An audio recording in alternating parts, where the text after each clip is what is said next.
दोस्तों, बुलेट को पसंद करने वाले लोग कहते हैं कि बाइक हो तो बुलेट जैसा। शायद इसलिए यह बाइक रोड से ज्यादा लोगों के दिलों में राज करती है और इसके विज्ञापन भले ही हमें टीवी पर ज्यादा न दिखते हों, लेकिन इस बाइक की ताकत से कोई भी अनजान नहीं है। जी हाँ साथियों, हम बात कर रहे हैं रॉयल एनफील्ड बाइक की, जिसके ना तो सिर्फ भारत में बल्कि पूरी दुनिया में करोड़ों फैंस हैं। और इस कंपनी की लोकप्रियता का अंदाजा इस बात से लगाया जा सकता है कि रॉयल एनफील्ड के खरीदार इतने ब्रांड लॉयल होते हैं कि इसकी नई बाइक के लिए भी कई महीनों तक इंतजार कर सकते हैं। और साथियों, रॉयल एनफील्ड को एक भारतीय कंपनी के रूप में जाना जाता है। आपको जानकर हैरानी होगी कि रॉयल एनफील्ड की शुरुआत आज से 129 साल पहले इंग्लैंड में हुई थी।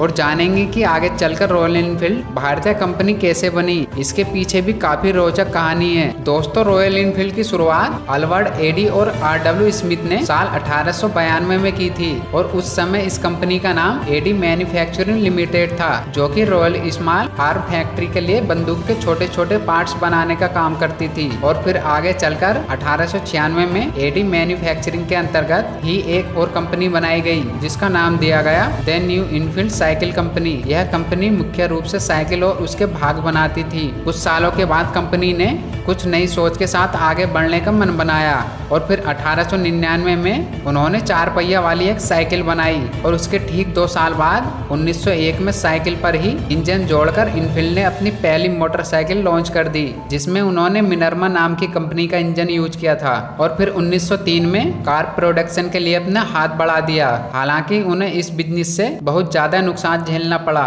और इसीलिए 1907 में अपनी कार बनाने वाली कंपनी को आल्डेस ओनर नाम की कंपनी को बेच डाला। लेकिन मोटरसाइकिल बनाने में अपना ध्यान केंद्रित करने के बाद इनफील्ड को सबसे बड़ी सफलता 1914 में मिली, जब पहले वर्ल्ड वार के दौरान उन्हें ब्रिटिश डिपार्टमेंट को मोटरसाइकिल सप्लाई करने का एक बड़ा ऑर्डर मिला। और फिर एम्पेरियल गवर्नमेंट रेसन ने भी उन्हीं से मोटरसाइकिल खरीदने का फैसला किया। यहाँ से इनफील्ड की मोटरसाइकिल बहुत तेजी से प्रसिद्ध होने लगी। और फिर दूसरे वर्ल्ड वार के दौरान ब्रिटिश अथॉरिटी ने इनफील्ड के साथ मिलिट्री मोटरसाइकिल बनाने का एक समझौता किया। और फिर द्वितीय विश्व युद्ध में इनफील्ड की मोटरसाइकिल बहुत बड़े स्तर पर उपयोग में ली गई। इंडिया में रॉयल एनफील्ड को 1949 में लाया गया था। हालांकि इसे लोगों ने सन 1954 से पसंद करना प्रारंभ किया, जब इंडियन गवर्नमेंट ने पुलिस और आर्मी के लिए इस बाइक का यूज किया था। और उस समय 350 सीसी मॉडल की 800 मोटरसाइकिल मंगाई गई थी। 1955 में इनफील्ड कंपनी ने मद्रास मोटर्स के साथ समझौता कर लिया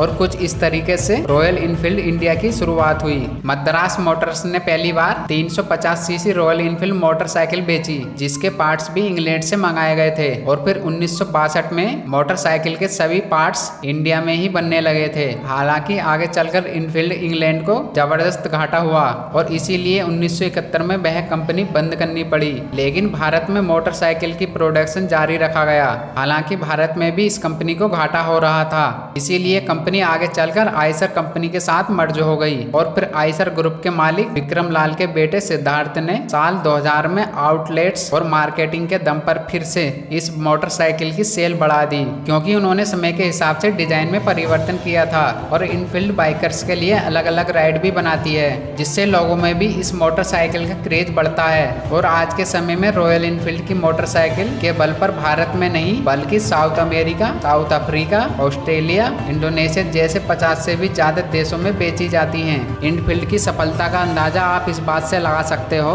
आज इनफील्ड हर साल अलग अलग मॉडल्स में लाखों मोटरसाइकिल बेचता है। दोस्तों, मुझे उम्मीद है कि आपको रॉयल एनफील्ड की यह स्टोरी जरूर पसंद आई होगी। अगर आप भी इस कंपनी की बाइक लेने की सोच रहे हैं या फिर आपके पास ऑलरेडी है, तो हमें कमेंट करके जरूर बताइएगा।